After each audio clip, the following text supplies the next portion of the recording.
Again, Dahlia, and today I wanted to give you a quick update on the real estate market and then just go over some simple steps that you could take to protect your home since it's such a long term and good investment. So, I wanted to share with you about that. And well, let's get to it. We're all looking forward to the holidays. So, I thought it'd be good since we have a little bit of extra time to bring up a topic of preparing your home. A lot of you are probably hosting guests and trying to do things to screw up the house. So I wanted to share some tips and tricks to keep your house maintained, and some places that you usually don't look, but not might now might be a good time. All right. So first, let's start with the market trends. So how is it going right now? There's a lot of chatter about the interest rates that are coming down. And yes, interest rates have started to come down and they flatlined from last week. But compared to the highest that we hit at 8% right now, interest rates are hovering at 6% on the high side. And if you're doing like a FHA back loan, it might be even in the 5% range. So that's a big difference. It's really helping with affordability. So there's a lot of chatter, and yes, there's a lot more activity. A lot more people are coming to apply, etc. So that has been an ongoing topic for us. So a lot of people expect that next year it's gonna stay like that. The Fed has announced that they expect to do three cuts next year, and people are like bankers and realtors are expecting it to get busy again. Um, I also wanted to share that there's no, as I've said consistently, in Southern California, there's no indication of prices, bottoming out or going foreclosures or anything like that. So it's gonna look like it's gonna be consistent. Yeah, it's gonna be busier, and we expect more homes to hit the market, but it's going to be like little by little. It's not like rates are just gonna drop and we're gonna go back to 3% rates. So that's something to keep in mind. And prices are up from last year. So that's all similar to what I told you last week.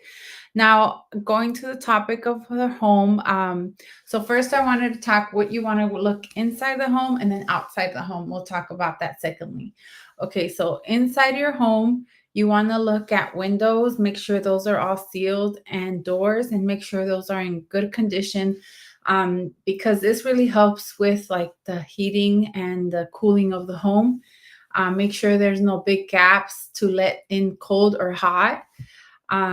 There's also pipes and ducts that you want to look at to make sure that just because you don't think about plumbing, if there's any leaks, water can really deteriorate the condition of the home and several things.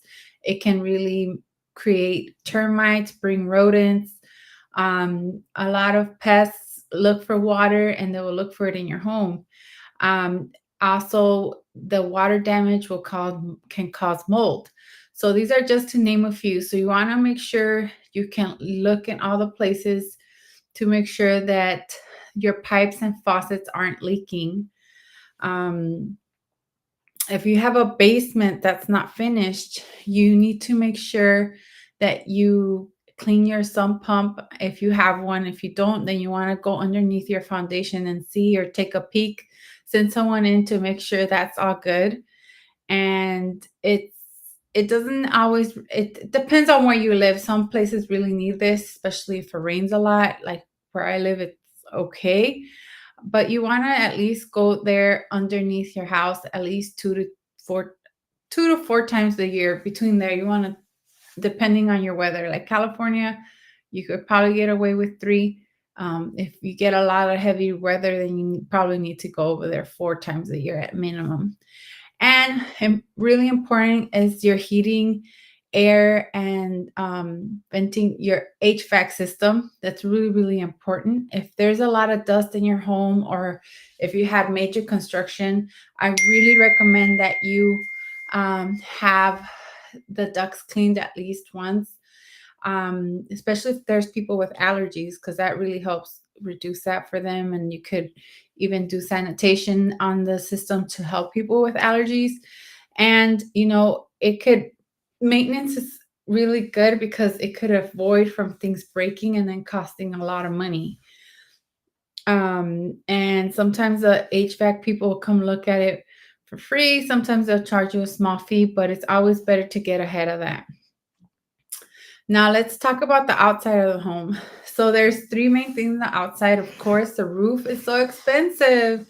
So you want to make sure that, your roof is good, because once that goes down, then there's water damage and that could be really, really expensive.